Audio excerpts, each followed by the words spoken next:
Good morning, thrifty community. Hello to all of my artsy friends. My name is Ken Johnson. I am your thrifty apprentice, and I am so happy that you decided to take a part of your day and join me in this little corner of the artsy world.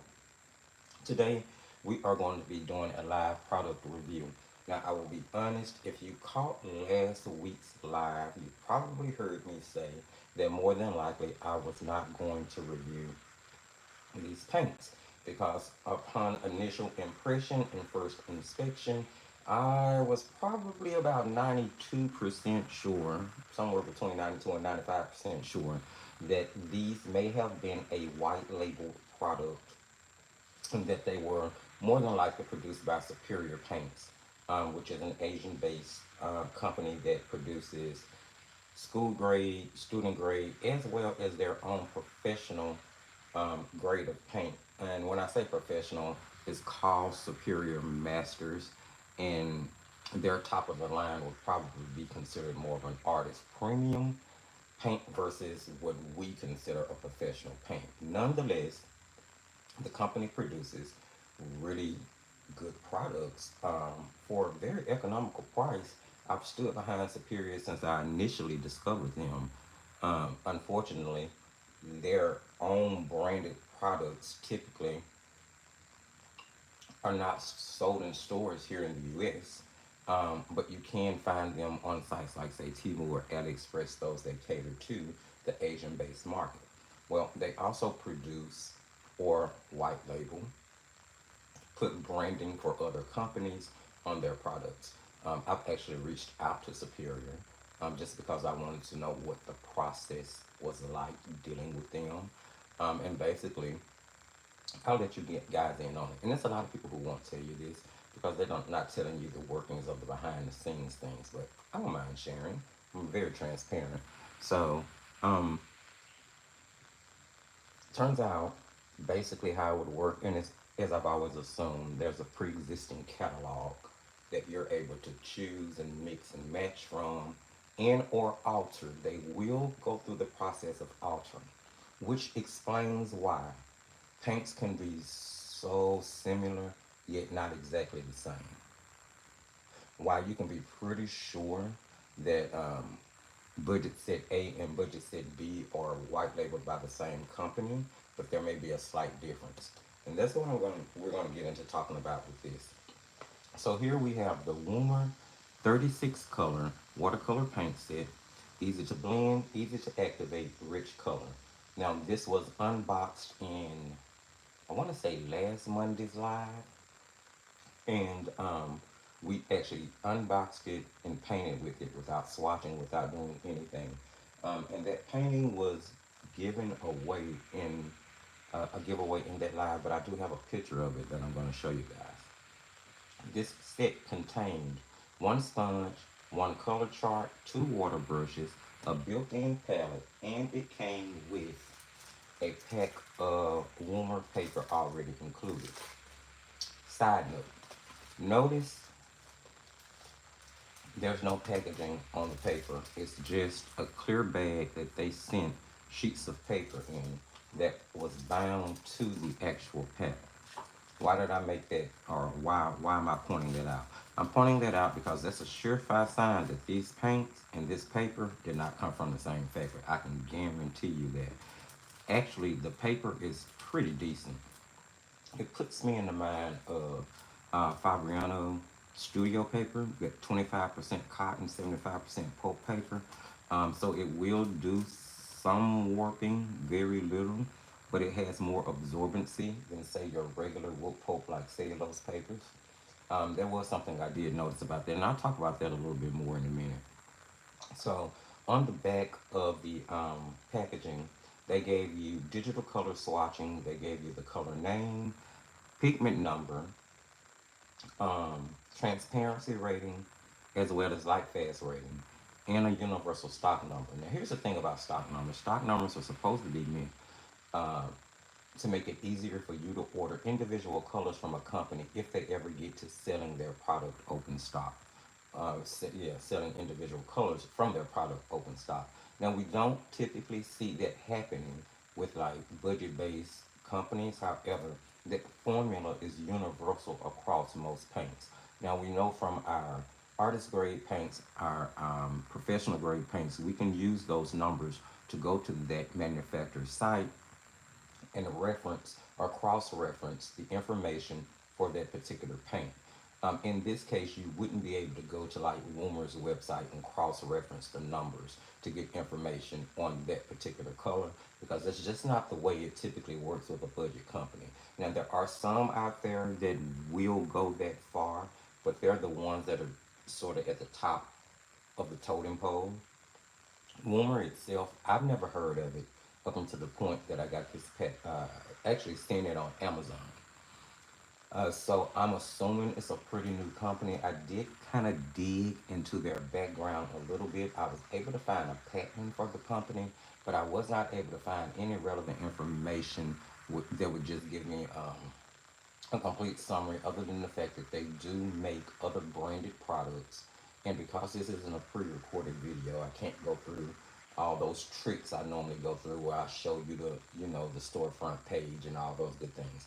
And maybe, who knows, in the future I will be able to do that with the lives. But right now, I do all of my recording, editing, and producing from an iPhone. So I don't have the abilities with my lives and my pre-records that a person who actually has a desktop computer or a laptop computer would have. Just FYI. You're going to get a chart here that is going to give you um, reference information for the light fast ratings they give it, as well as for the transparency ratings that they give it. Predominantly, what they're telling you from this is that most of the paints in this palette are 3 stars, which is 5 to 6 considered light fast. Now, that's funny that they fall in the medium of the spectrum like that. 7 and 8 would be what we would normally shoot for in a paint set. Not that 5 or 6 is bad. What I don't like about this is that they group 5 and 6 in the same category, you know, just like they grouped the 1 and 2 being on the bottom of the totem pole.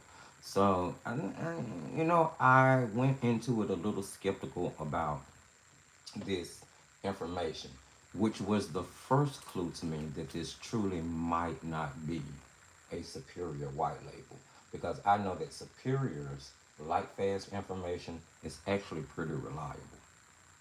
It lets you know that the paints are made in China, conforms to the ECEN 71. I was looking for ASTMD, and I don't see it on the box, which means that the palette has passed European testing standards regulations, but maybe not necessarily what we use here in the US for the American standard. So that is definitely something to be noted about the set. All right. Coming out of the box here, you remember we have a single molded palette that is hinged, has a clasp on the top, nothing on the bottom. Woomer is printed in the top right hand corner. Very simple, very straightforward. More than likely a generic produced palette that Woomer label is either heat transferred on or lasered on. It latched pretty well, so there was no issue with this. And I'm going to continue to say this. I'm going to go ahead and throw this out, and I'm going to continue to say this throughout this live review. This set is somewhere between $11 and $13. Keep that in mind the entire time we're talking. Keep in mind the price of the set. So on the inside of the lid, you're going to have 5 mixing places. You have 4 small universal, which are the same size. You have 1 large one in the middle. As you can see here, I do have some staining in the top of the palette. I did want to clean it down so that I would be able to see that. Now, typically, I would leave my palettes a little dirty for reviews, because I want you to see how the paints dry down on the actual plastic that's provided with the set. But in this case, I was really curious to see how many dyes may have actually been inside those paints. So I wanted to get back to the white of the palette to see if it would stain. Now, let me throw this out there. Just because a plastic palette stains does not mean that the paints are just full of dyes per se. Most plastic palettes stain. What I'm looking for when I look at this is just how deep did it dye the plastic.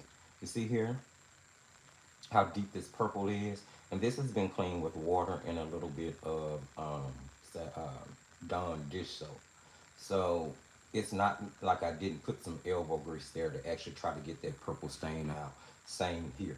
Now this stain is from where I was mixing, constantly mixing my gray tone. So if you take a real close look at it, it almost gives you indigo going into Payne's gray look, Persian blue, Payne's gray look, and that's simply because I did all the mixing of those darker tones there. So, that was interesting to take note of, touch on that again. Here we have two water brushes that were included. They're your standard size, but they're small barrel. For me, I say that they're better for travel than, say, your average size water brush. This if you like water brushes, because I know some people do not care for them. There are two sponges included on the inside for you to clean those water brushes with if you're actually using this palette traveling or on the go. Which all of that is pretty standard for your normal budget travel kits now. What I like about this is that it's pretty straightforward, plain and simple. It's a really not that wide. It's got a pretty nice closure on it. So if all was said and done and I decided I didn't like the paints, they are actually in a molded tray instead of individual half pans. And that tray is glued into this palette. So I could stick me something down in there and actually pull that plastic molded tray up, remove the paints in the tray, and then continue to use the palette, of course, after cleaning the glue out of the bottom, for something else. Here's the thing, this is 36, right? Imagine how many half pans you could actually get into this size palette if you were to remove this molded tray and put some half pans in there, say like with poster putty, to hold them down, to hold them in place. It would be really, really cool. Now, the tray itself could be reused because those paints are just glued into there with the glue dot. I actually pulled up an end, took my finger and pushed one of those, was able to push one of those paints up to see that I could easily wiggle it out. Here's a little trick. If you're somebody who's on a budget and you happen to get a palette that's in a molded tray like this and you have them glued down, push your finger under that paint. You could pull it out and then you could reuse that molded tray to put you other paints that you dry down from a tube. That way you can kind of upgrade it without actually changing the palette.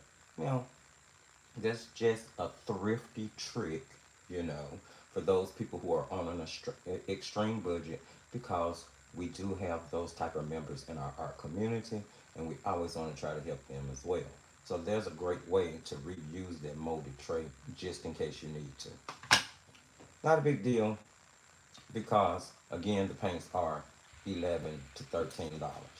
Let's move on. Initially we, or should I say, yeah, we opened, we did not swatch, and we blindly painted.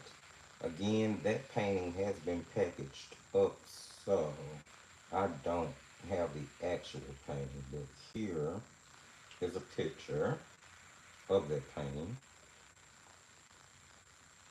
I'm sure you guys remember. It it turned out pretty decent. Here is the thing.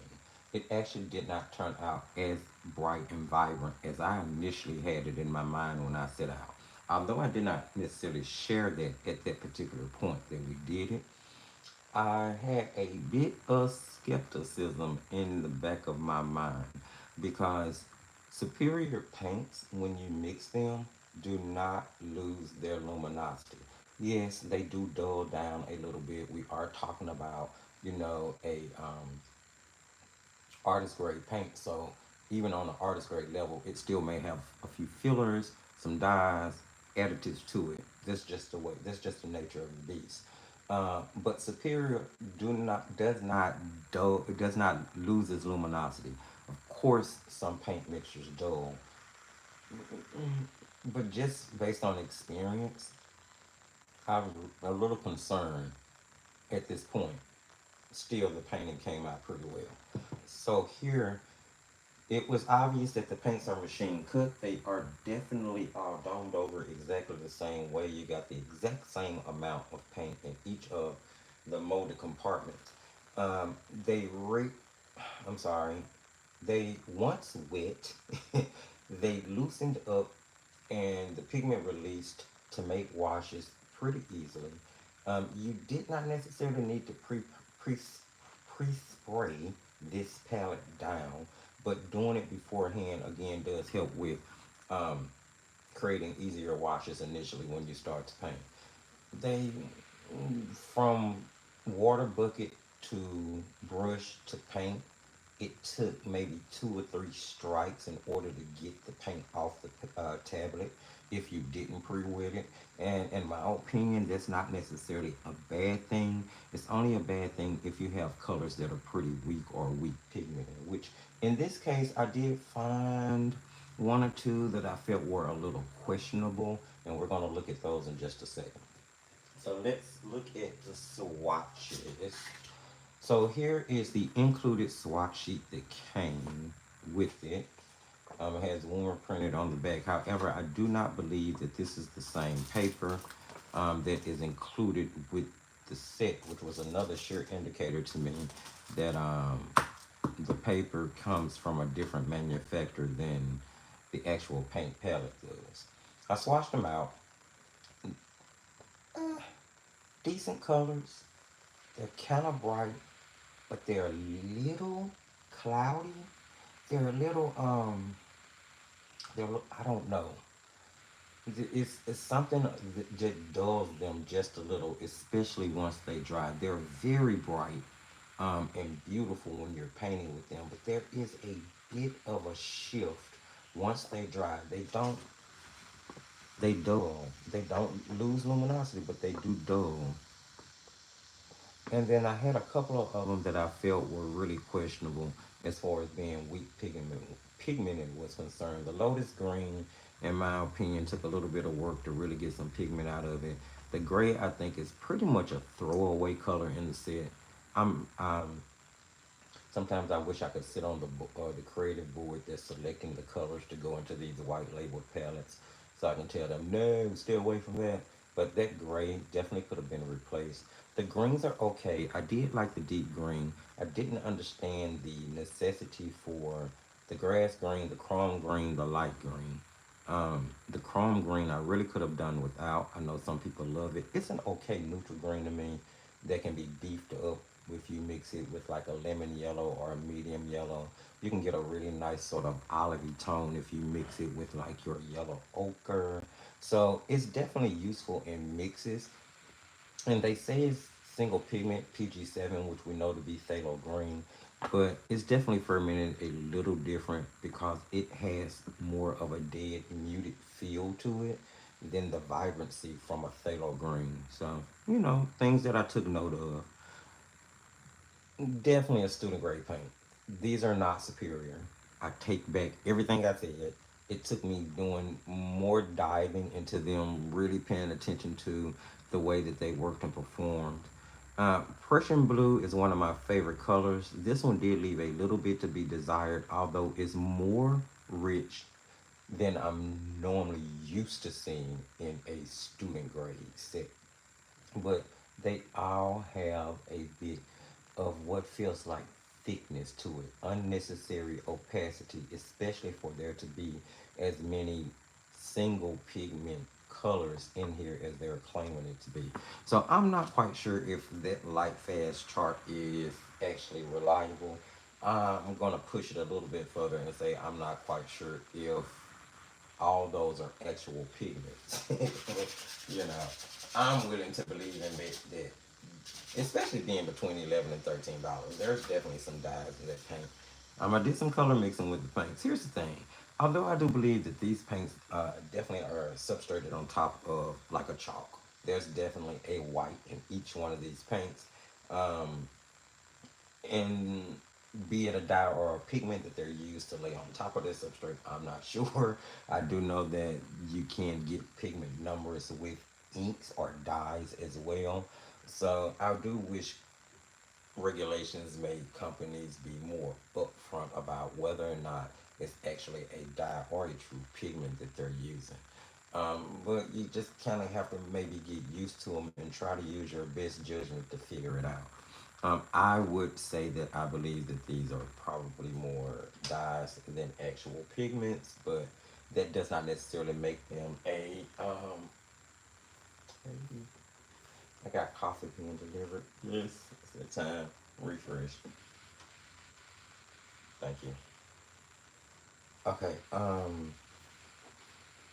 Let's see. That does not necessarily make them a bad set because they may be dye based. So I did some color mixing. Let's see here. I used a permanent red. I used the sky blue, which I guess is supposed to be their version of the cerulean in the set. It is made of PB15 coating 3 and PW5, which was, kind of be around the standard pigment makeup. So I'm shooting for that being, I'm trying to call a customary names here, a cerulean blue, and then a lemon yellow. I got some pretty decent secondaries. I wasn't crazy about the way that sky and the what was that permanent red mixed to make the violet tone was really muted. Now that can be helpful in some cases, but in this case I don't think so. Especially when you look at the color shift, it seems to be sort of a dead color to me.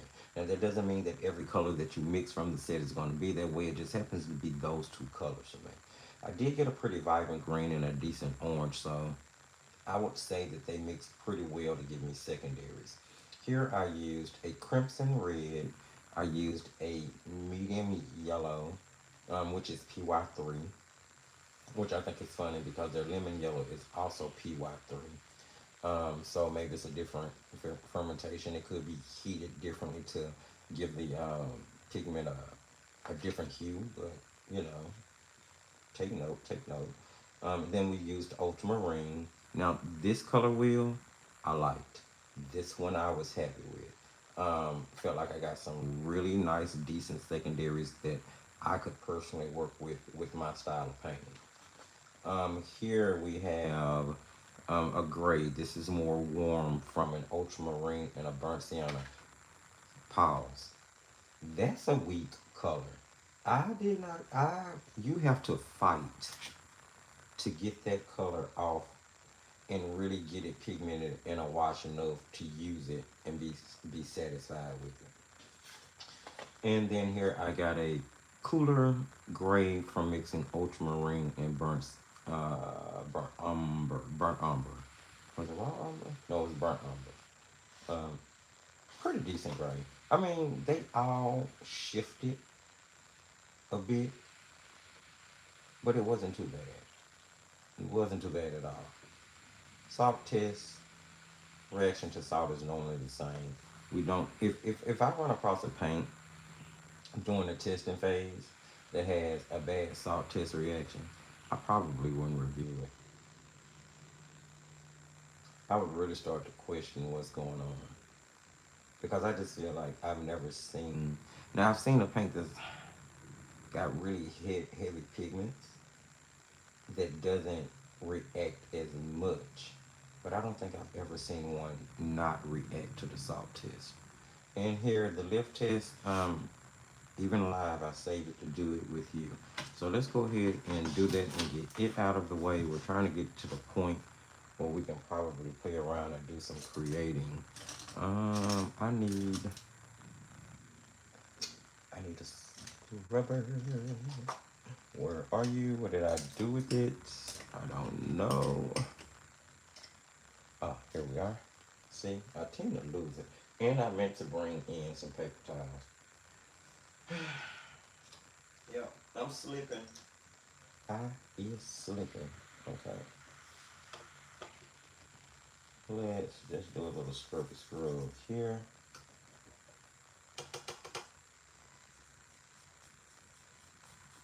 I'm just going across all those colors. And then I'm going to block to lift out. Just as I thought. And we're going to very lightly go down this strip again.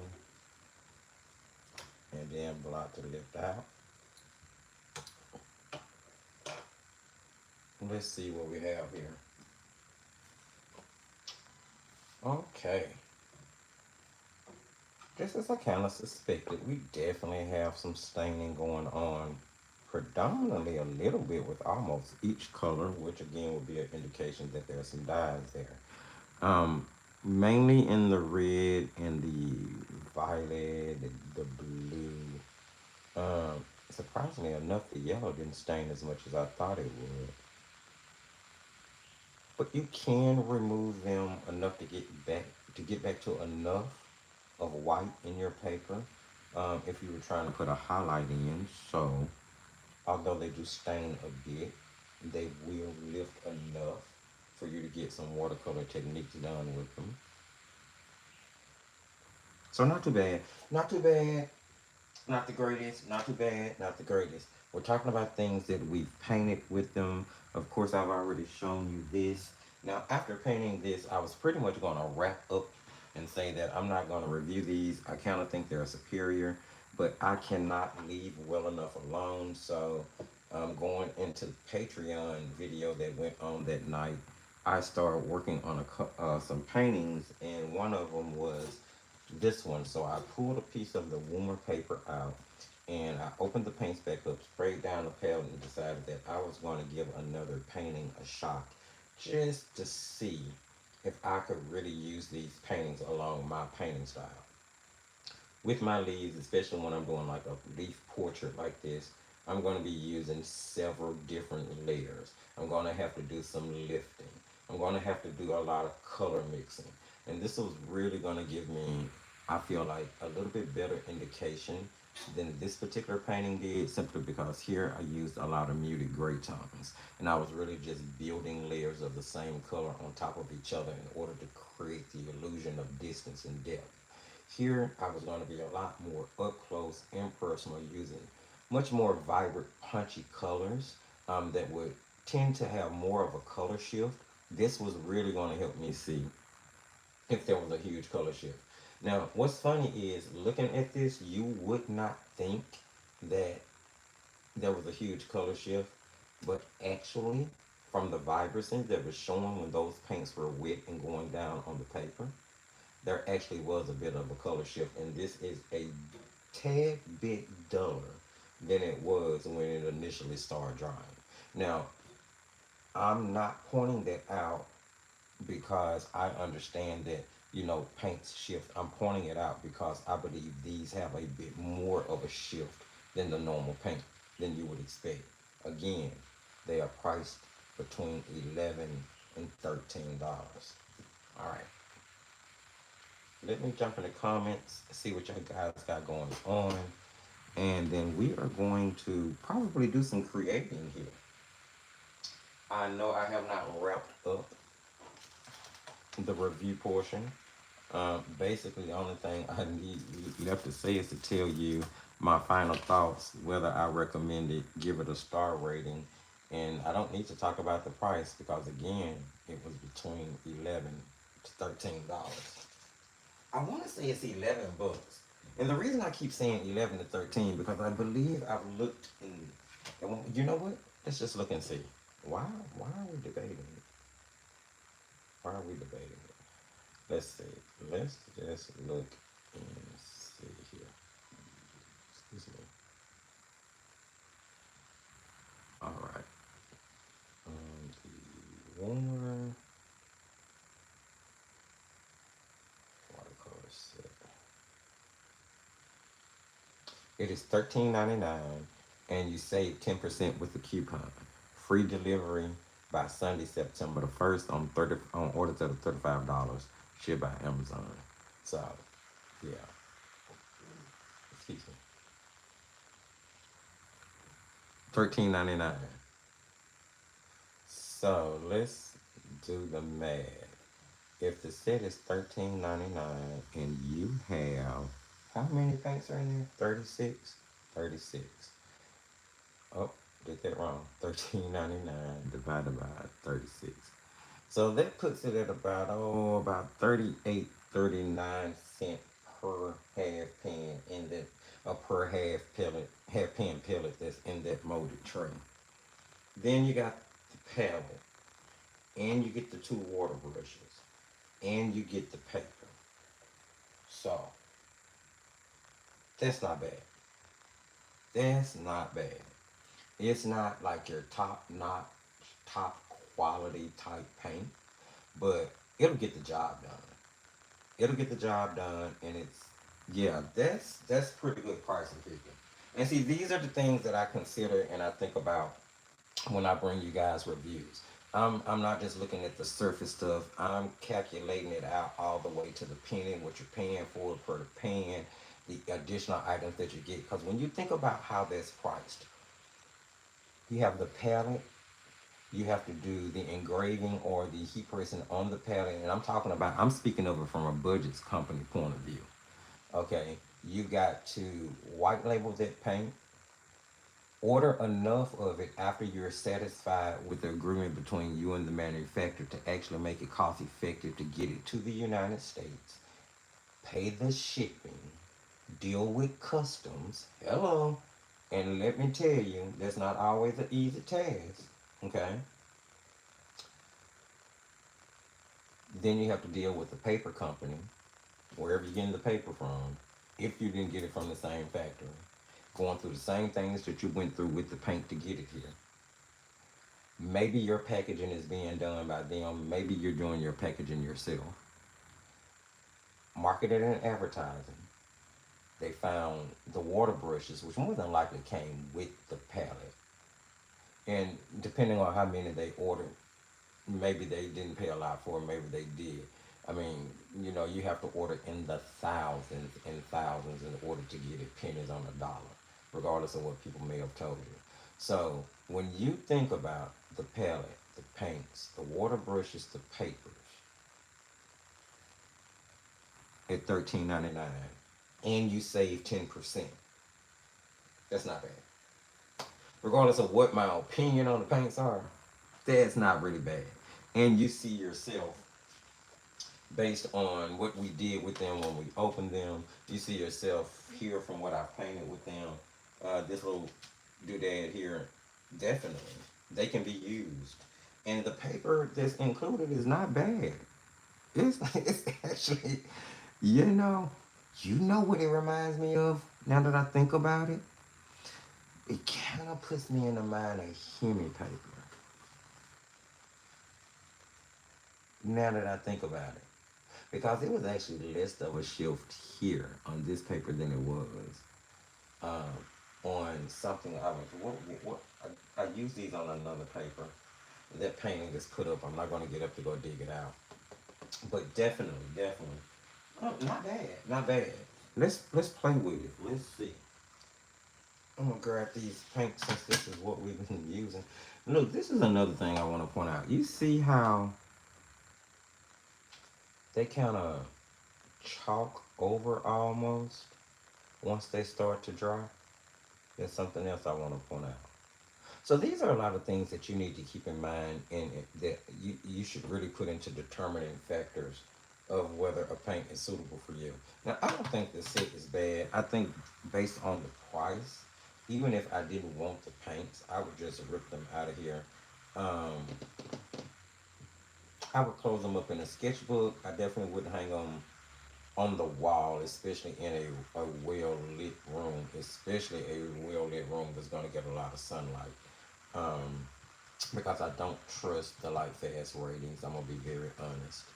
I think that a lot of them are dye based. If I had to give them a star scale rating, I would probably put them somewhere about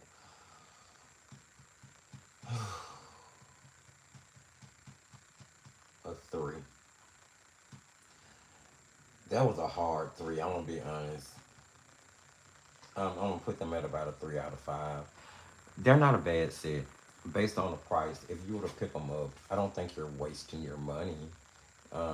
You can do so many different things with these. These would be wonderful for coloring books. If you like to use watercolors and coloring books, these would be wonderful for craft projects like card making, something you're just gonna send off like that.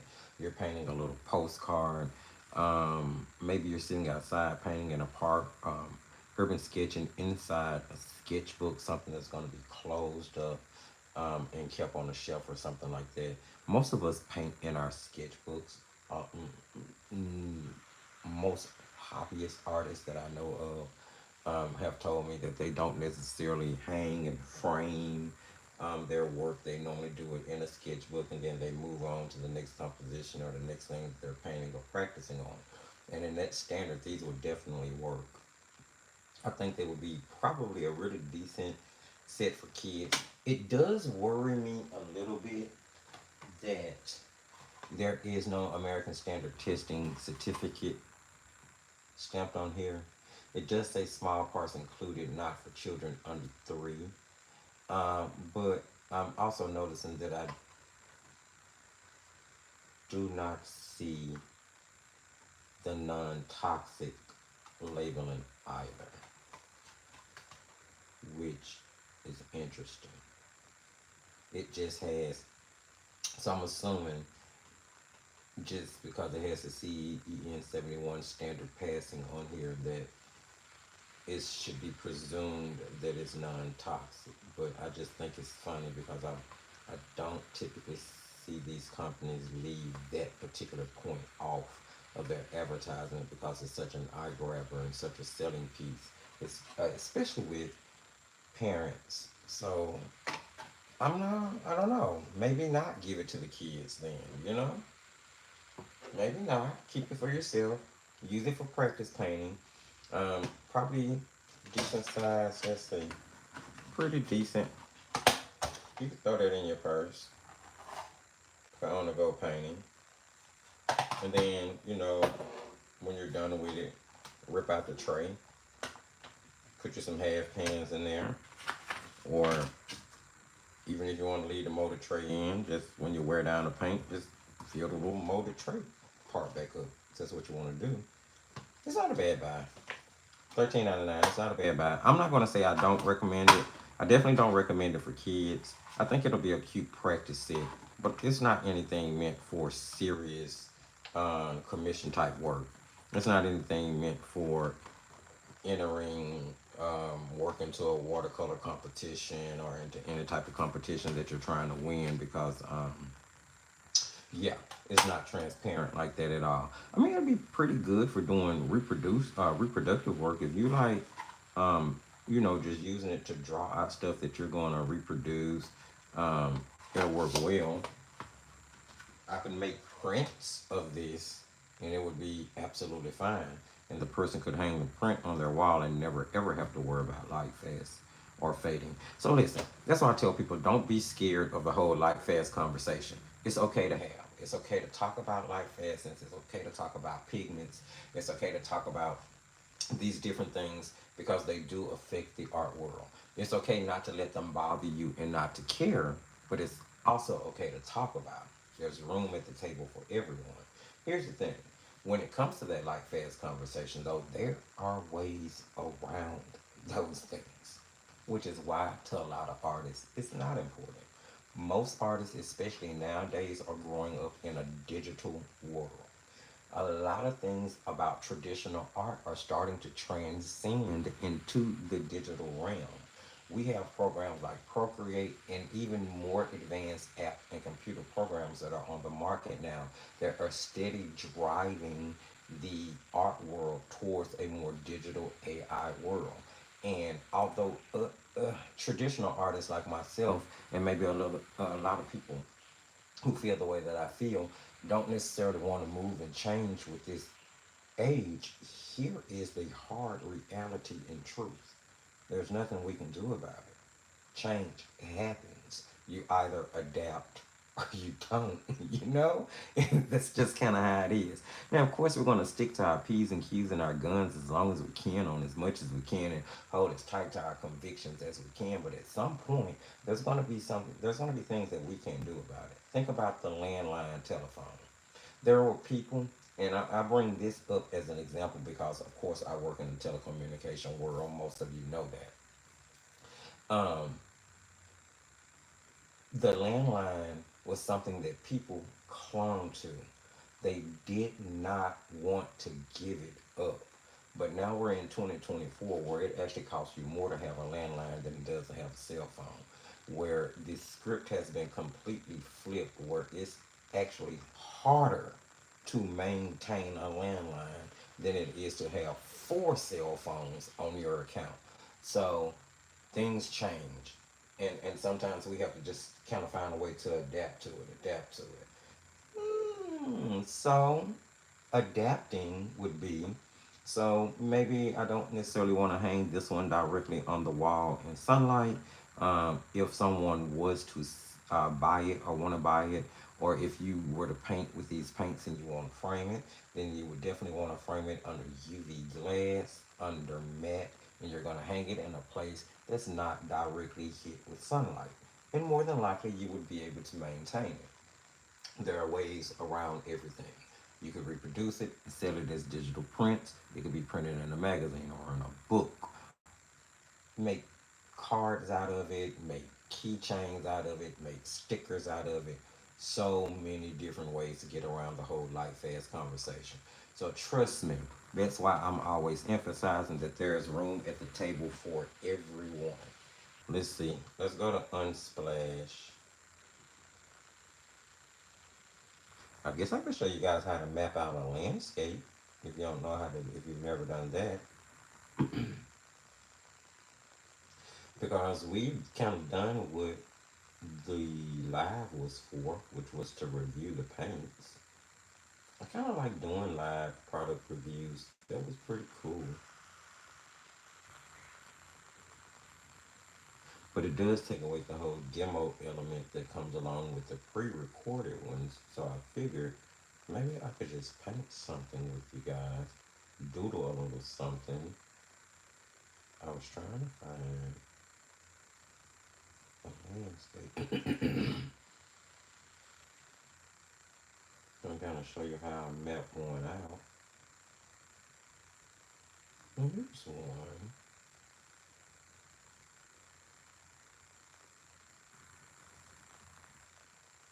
I'm gonna probably alter it a little bit. I don't want to do. Excuse me. I don't want to do a whole bunch of clouds, because I don't want to paint like a whole composition. So I want to doodle a little something. Let's see. Um, I'm grabbing a, what is this, number 4 round Princeton Aqua Elite. I love these brushes. Again, shout out to Tisa. Thank you for sending these to me. They come to a really nice point. It makes it cool for drawing something. Let me just grab a pencil here. And let's see if we can map out. I turn things sideways when I draw, you guys. I'm sorry. So I'm gonna try to keep it straight so you can see here. Um, we'll just come from the end of the page. Let me show you the one I'm working with.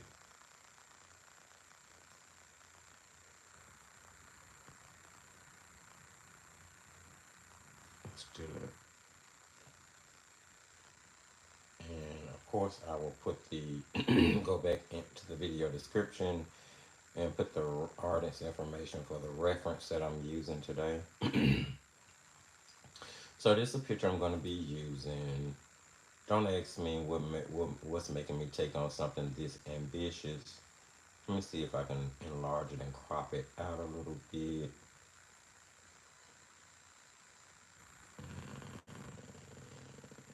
That gave me too much detail, but I can reduce some of the detail. That's the wonderful thing I like about. Okay, so I'm looking at shapes here.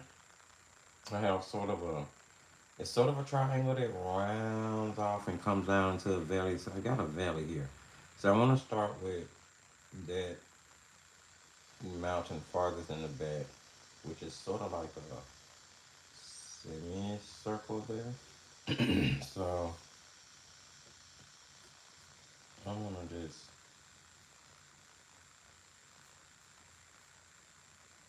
it's thick in the back.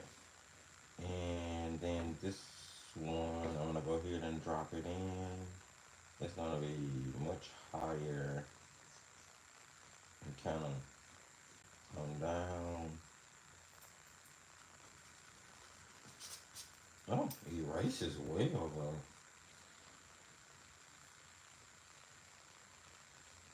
Scoop in. Excuse me. Um, this is, let's see.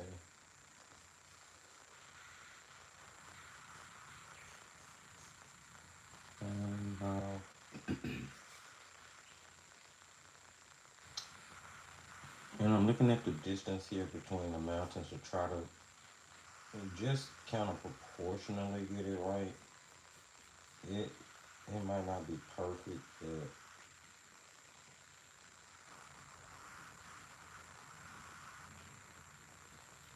and I'll be missing this part, which was where artist liberty alteration of excuse me, alteration of what you're doing comes into play. Um, and then there is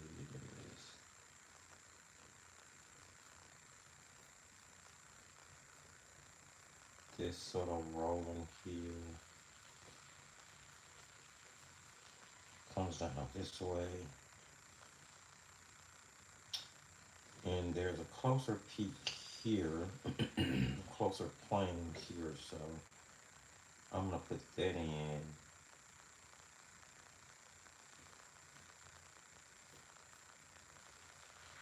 Okay, and then I'll get, what's that close it in?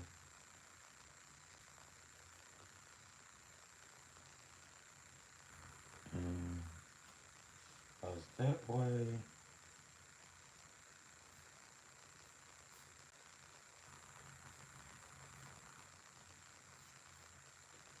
And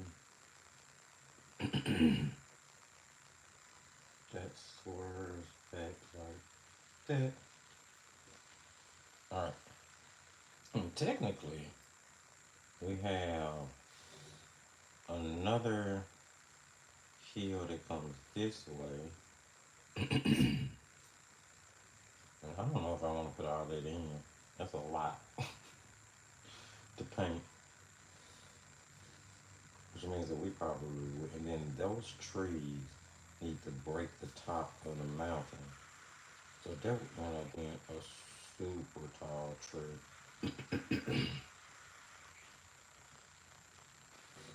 to show the foreground. Oh well, you know, if I don't finish it today, we'll finish it some other time with each other, right? Why not? So this is gonna come this way. And it's gonna valley off like so. We're gonna end up with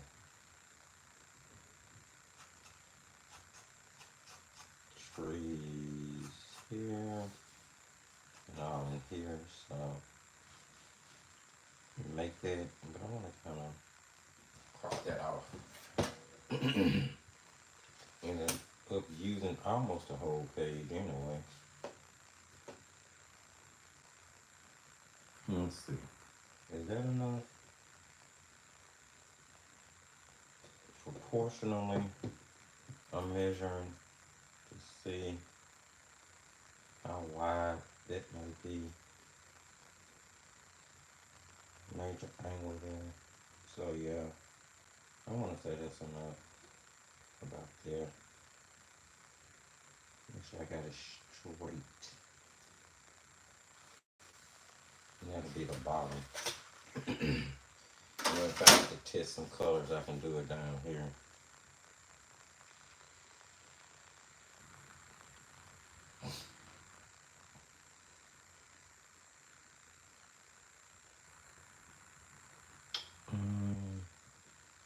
Okay, can you guys see that? I'm gonna let you see. Oh, I need to, hold on, let me get this. I want to get sort of an indication of where this tree has to go. It's like seriously here on the bottom. And then it's got a twin. They love to come in twos, right? That's literally about the same height, but stops a little bit more up on the paper there. And then you have, those trees are gigantic compared to these. And then down in here you have like little regular trees that pop up in bunches and things. I'm just putting indications of where I need things. It's like a bush, and it's like a, I don't know, another, I don't like that a bush, another little bush there.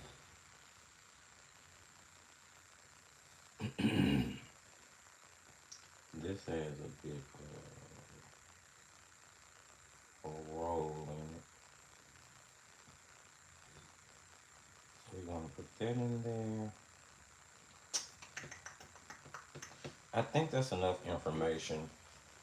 That'll be enough of a representation of it. I'm not sure how much of it we're gonna get done, but I'm definitely we're gonna get started.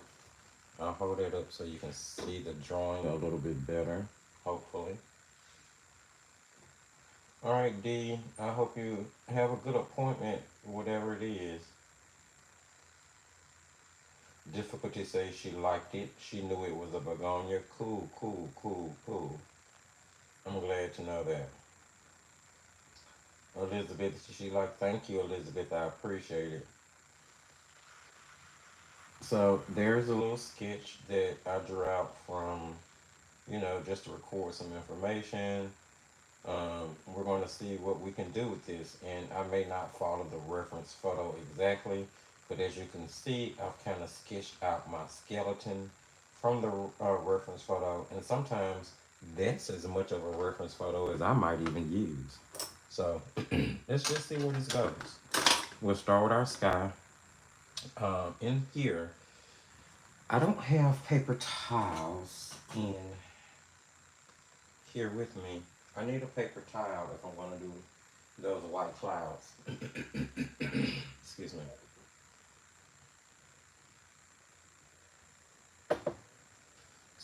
So, and this will be a good indicator of how much water the paper can take as well.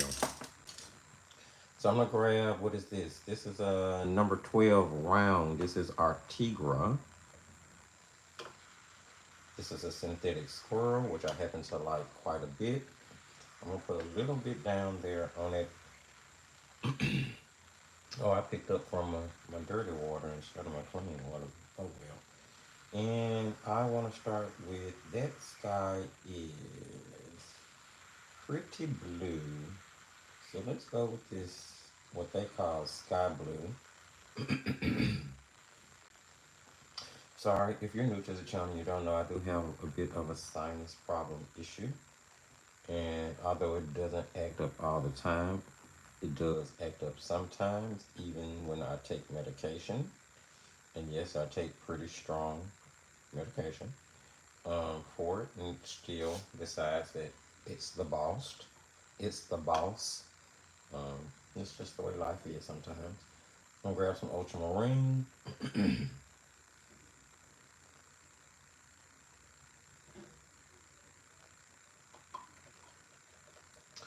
I'm gonna rinse, wipe, and grab water from my clean side. At least I hope it's clean.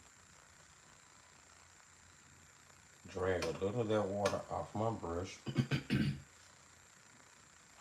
And then I'm gonna go in here and I'm gonna wet my sky.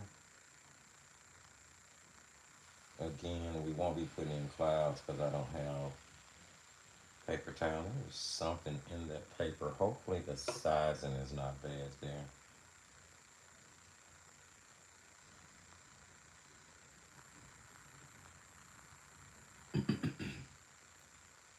Alright, I'm gonna start with this sky blue.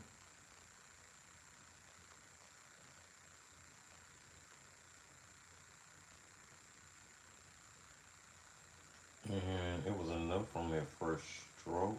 That brush holds so much paint and so much water that I don't feel like I need to add any more to that.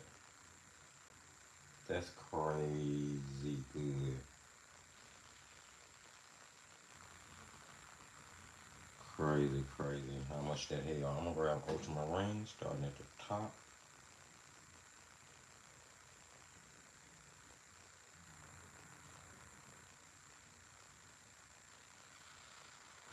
Just bring it in, moving downward until we run out of paint.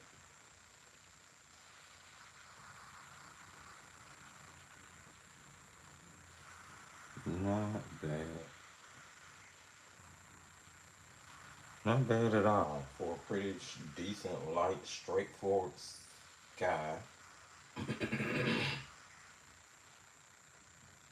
If I had, is the light too bright? Can you guys see? Let me see. If I can move in a little better, a little more. There.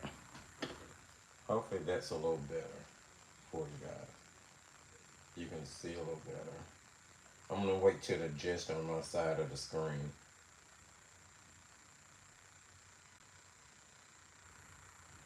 Let me know if that's better for you. And we'll just leave it right there for the time being.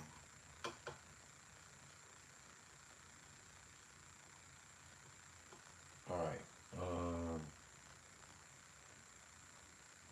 Maybe she'll get some sunlight in here. That might have been a good idea.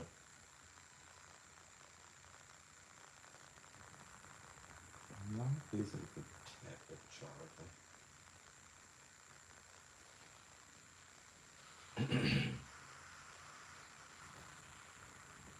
Better. Okay, good, good.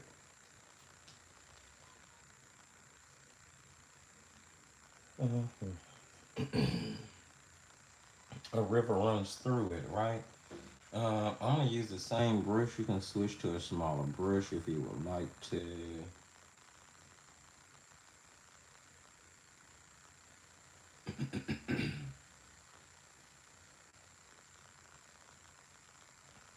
There's still a little blue residue on that brush, which is perfectly fine with me. I'm gonna go right through where my trees should be.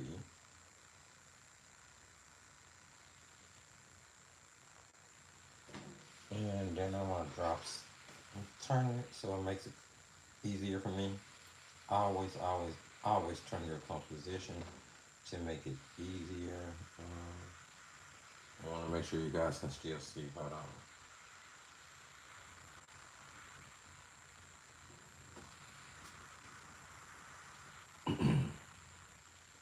Okay. And I'm not filling in all of my white area. This is a pretty big brush I'm using in all honesty.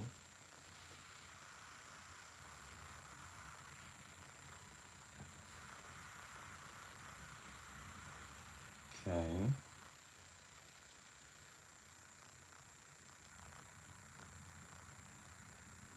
And then I'm going to grab some of that ultramarine. Definitely going along back by the mountain to add some depth in there. And then just here and there. Again, not covering up my white spaces. If I need to, it'll get darker as it comes towards you as well.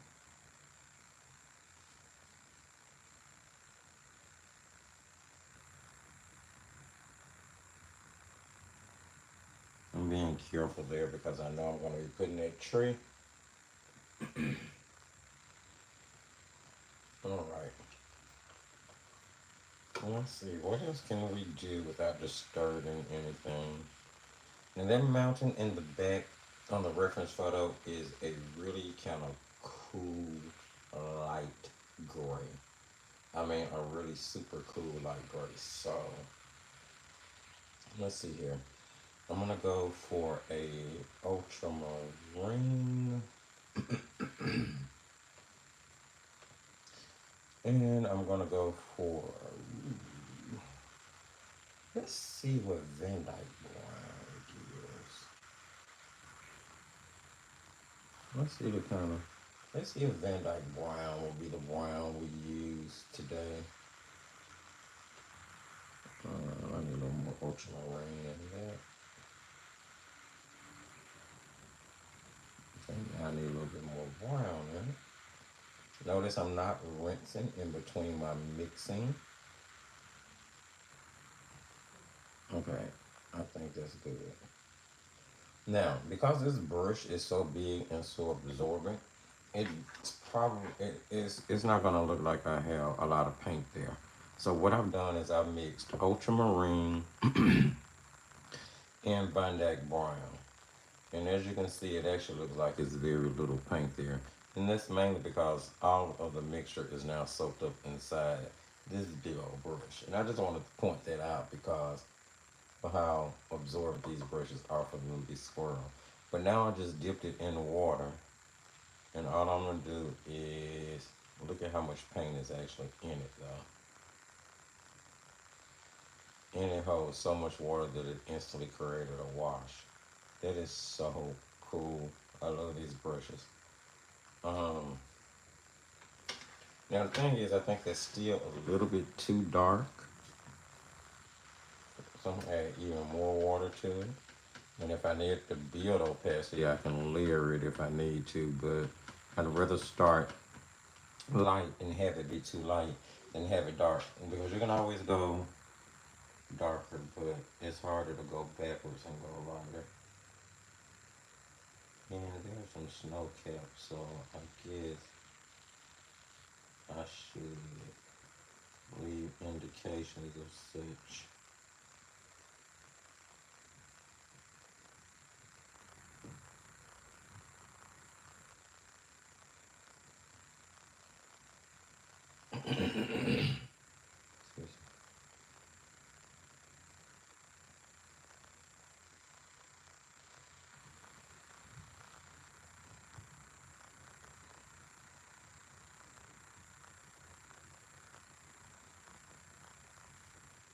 And I am just really stumbling, just kind of tapping.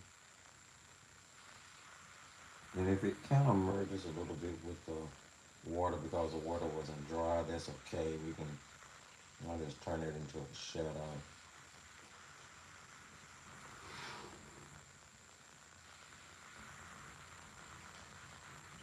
Now, doesn't it look like it's granulation in there? So the ultramarine blue definitely is one of the only colors that has that kind of feature to it. Now, I'm actually going to rinse that brush off. Get it clean, set it to the side. I'm going to switch to a smaller brush. Um, Put that one down.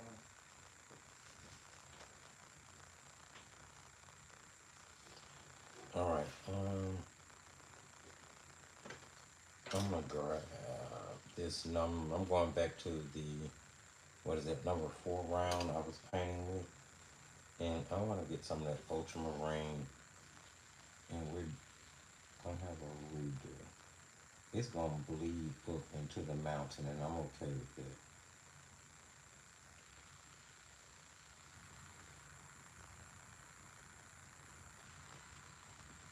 Just giving some motion to the ocean. Although I don't think, of course, it's not ocean. It's more like a stream that runs down between the mountain, all that good stuff.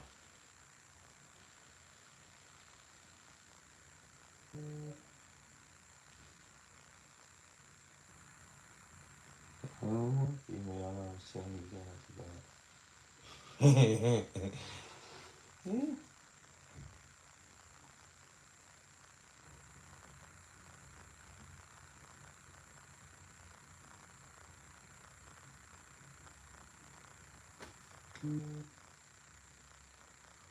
Indeed.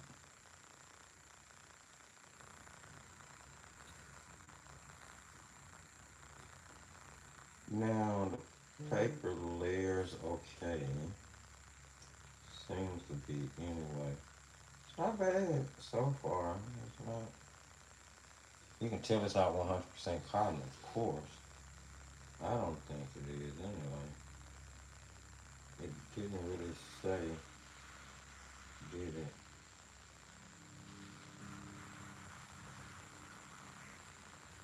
I don't know if I really want this much turbulence in the water.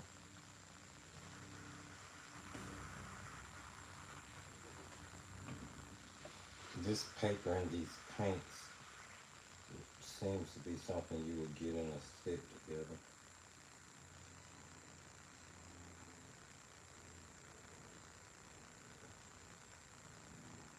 Because you can work in really. Oops, am I working off the screen? Sorry.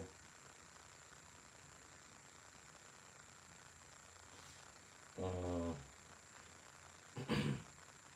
I'm probably gonna put another layer of I'll put some darks in there, so we're not gonna worry about it right now. That's not quite dry. There is a bit of buckling to the paper already. Let's do this set of amount. Okay, so this is green. So this entire set of mountains back here needs to be covered with gray. And we're going to end up building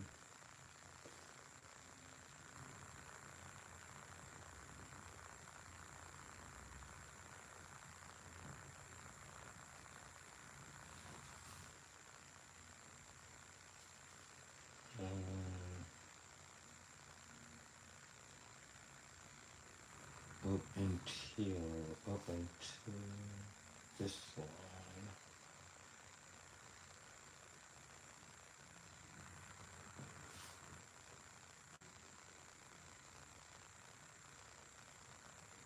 And then the hope is that that one, I should have, it's not, I'm not giving it time to dry, so I'm not really getting the effect that I want. It's gonna bleed into the one in the back, so I'm gonna stop. Set this to the side, give it time to dry. Check the time that we have left. And then we will go from there. We'll check the comments section, see if you guys have had any questions, made any comments, painting along, all that good stuff.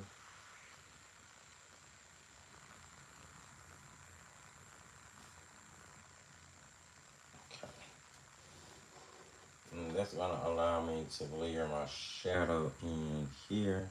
There are like white peaks of snow on those mountains back there, but I just made it a solid mass. I'll make this mountain range over here probably have snow on the top. And maybe I'll go back and use bleed proof to put some in this one when it's all said and done. But we're starting to come around the mountain here. Um, I trying to see, it's too wet. And I'm scared that's gonna start to bleed over because it's still not quite dry. So I'll give that a second.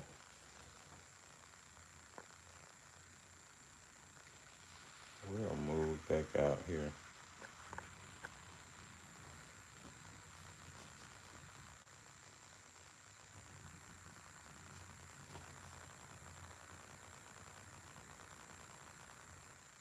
What do I want to do now? I want to add shadowing to, but that's still, I need that to dry completely before I can re-wet it. So let's go over on this side. Um, and this one is actually going to be darker. It's more brown included in this one. So I'm actually going to paint around with this one, play around, paint around with this one. Now I need to be careful because it needs to stay light in here where I need those trees to run through it. So I'm just not wetting, but just kind of damping. I'm putting a light glaze of water on that mountain, hopefully. Alright, so let's start with putting in some of the shadow areas,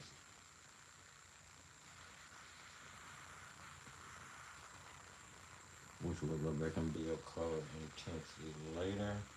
I just want to map it out. Mm.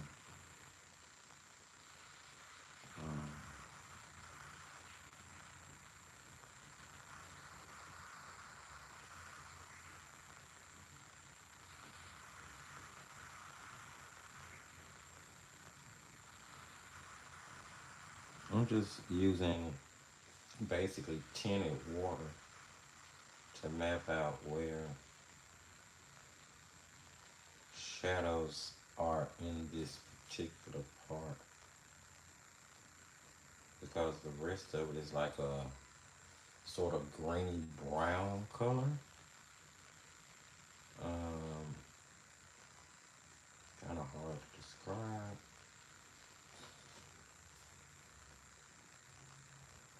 And I'm gonna need that. That separate it like so.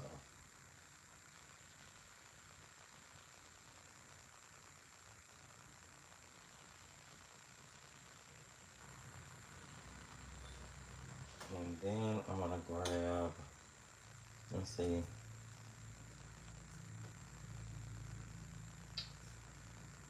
just gonna make it red. If I'm gonna do it green, I'm gonna go with the burnt umber and mix burnt umber over here into that burnt umber. I'm gonna make sap green. Do I have a sap? Yeah, I've been using this as sap as grass green. And I'm making sort of a browny olive. Add a little bit more umber to that. And it seems too green. Let's go a little bit more burnt umber. Now that I'm looking at the picture, that's a pretty saturated brown.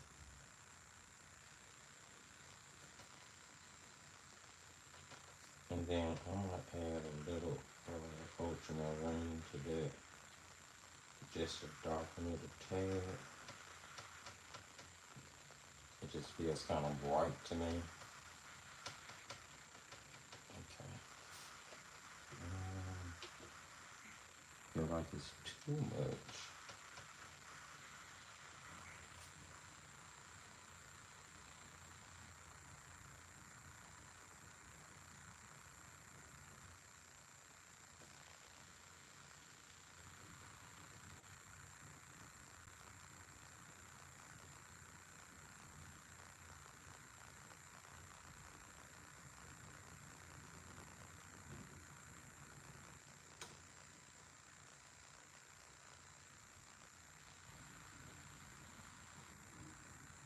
Okay, well that washed the shadow I put in away real quick. Guess it wasn't dark enough. So I'm gonna actually just grab some of that shadow color and drop it in that mountain. I don't know how that's gonna turn out because that's a really watery shadow. Let's mix. Let's do that over. That's a really watery shadow, and I feel like it's gonna cause more of a bloom or blossom. Tell you what.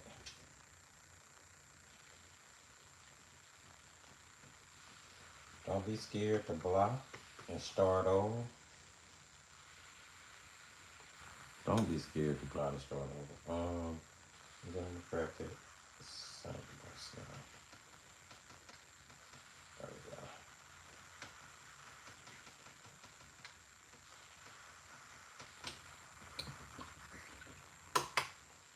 Now I'm gonna grab that green again and go back in and see, I'm gonna have to.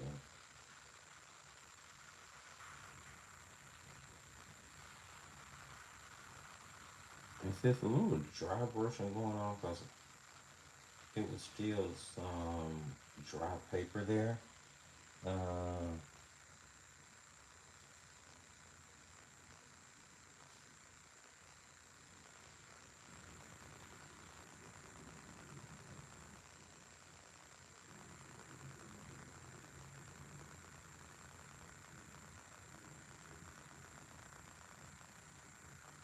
let's see.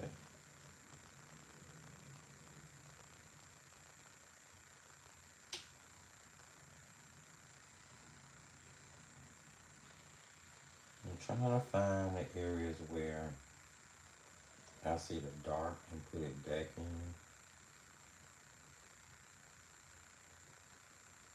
Maybe one day.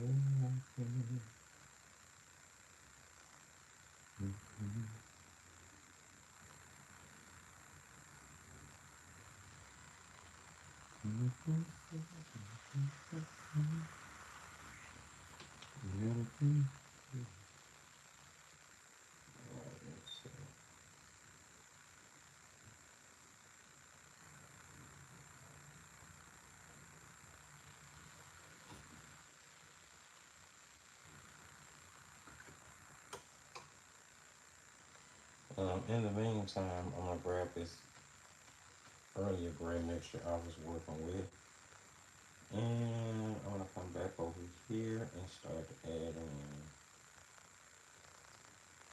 more of where the shadow is, and I'm gonna use a tip of brush to kind of jag it up and down the mountain like that. That's sort of how the shadow is.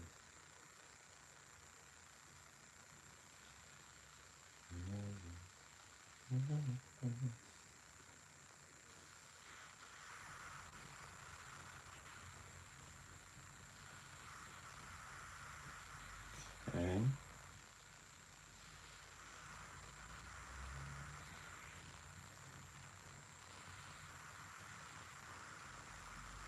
I want to blend that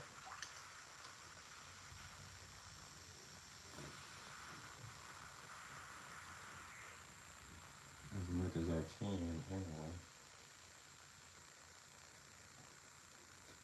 Be putting another layer on top of it. This one in front here should have completely been covered there.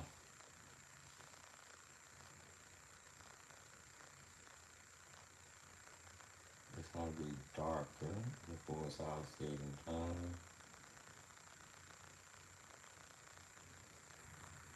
And these are just the mountains I'm working on. I haven't even gotten to the foreground yet, right? Base layers that I'm putting down simply because I'm actually building this landscape because I want to see how this paper. Oh, well, got a spot there now. Oh well. I want to see how this paper is going to actually hold up. Let me check the time and see where we are.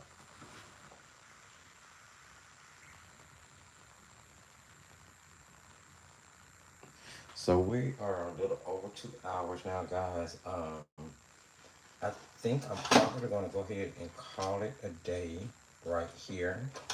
I will be working some more on this landscape in the background, and of course I will be doing a post so you guys get a chance to see what it looks like when it's finished, but this is where I have it so far. Hopefully you guys enjoyed the review for today. um, I'll reiterate, not a bad set for $13.99 plus 10% off. I can definitely see its uses in the art community. I can definitely see that it's, I would definitely say I do not think it's a bad buy at all. If you just haven't decided that you want to get it, but if you already have paints that work for you, as I tell you all the time, friends, use what you have. Do not just go out spending your money on paints just because you're here one of us do a review on it. So this is the Woomer paints being used on this paper that I wanted to test. So I'm definitely going to finish this composition up, and I'm going to be testing this paper with some other different paints just to see what I think about it. I don't think it's bad so far, I would say, but we're gonna see. We're definitely gonna see once this landscape starts to wrap itself up the way it should, and more than likely, I'm gonna do flower paintings and plant paintings on it, all those different things. We'll see what all happens. You'll follow me on the progression, I'm sure.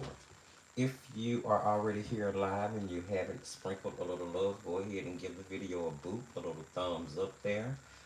Help get it in front of some other viewers. If you're here and you don't mind sharing, or if you're part of the replay crew and you don't mind sharing, do share the video. Share it. Um, for sharing is caring, my friends. The video description probably has all of the relevant links already. If not, it will have them shortly, even before the editing process for the live is completed. I will be sure to go drop the Palm Street app link in those, both yesterday's live and today's live, in case you guys want to check that out. Um, and if you are Christy follower, Christy should actually be going live over there tomorrow, if I'm not mistaken. Let's see.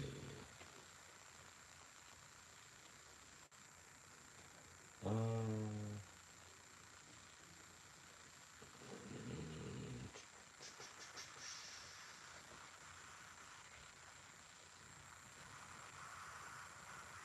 no, you wonder why did I put in Paint Crush? Well, I know why I put in Paint Crush.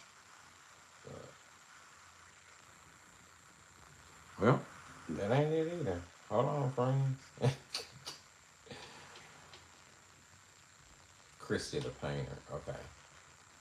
So Christy is going live tomorrow at 11 a.m. and 8:30 p.m. over on Palm Street. If you are a Christy fan, she does have a shop over there where you can buy several things, including paintings that have been done on the app live or in the background. Her shop looks so much more beautiful than mine, but you know, I'm working on it. I'm working on it. And then there is also the growing section where she is showing you several of the plants and flowers that she is now taking care of and growing in her home. I do believe it's like 61 of them. It's a cool app and it's fun.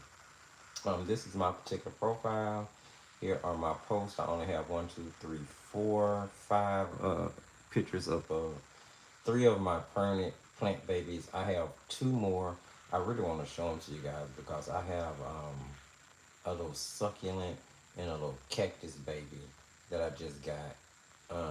So cute. So, well, actually, two succulents and a little cactus baby. But if you are on Palm Street and you follow me, you will see me post those three new little beauties really soon. And I also have a shop over there where I have artwork that is listed. I have not put my palette on there yet, but I'm going to be putting my palette on there as well. So there you have it, guys. Thank you so very much for joining me. I really, really appreciate you guys hanging out. Do stay tuned. Wednesday, pre-recorded, dropping at 10 a.m. for the Shapiro Farben Watercolor Review. And a Sunday, dropping at 10 a.m. More than likely, it's going to be, you know what? I'm going to give you guys a real-time mixed media paint along for Sunday's pre-recorded. Yeah, since it's the last Sunday in the month, why not do that? All right, go out, have a great week. Don't work too hard. Try to have some fun. Enjoy life. Paint, paint, paint, paint, paint. And remember, as I tell you at the end of every video, just keep creating.